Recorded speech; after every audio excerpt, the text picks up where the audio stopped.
Sarah Adams, welcome back. Great to be here. Sarah Adams, co-author of Benghazi, Know Thy Enemy, a cold case investigation. Former CIA officer, Libyan crisis before, during, and after the 9/11 attacks, counterterrorism analyst, targeter for the CIA, senior advisor on the Select Committee on Benghazi, NGO official working across multiple conflict zones, including Afghanistan, Ukraine, and Sudan, known to be 10% humanitarian, 90% warlord. Let's move into the homeland. Why?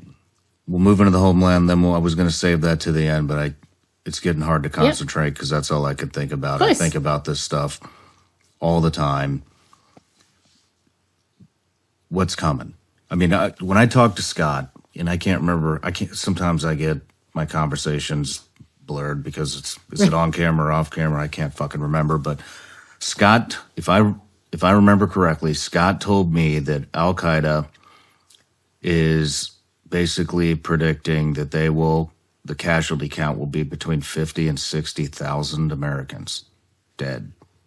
Am I wrong on that? So I don't know the count that they're predicting. What I do know is Al-Qaeda trained and sent 1,000 attackers. 1,000 attackers. When did they come through?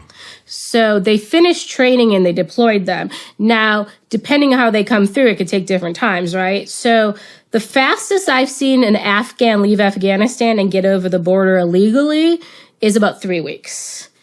Now, if you get a tourist visa and a Saudi's passport, he can fly the day after he gets his visa, right? So it depends, because they are fine getting people in however they can get them in, and they actually prefer legal immigration, as you can imagine, because they want basically the attackers to sit here and wait. If they're legal, they're not going to raise any alarm bells. So wait a minute.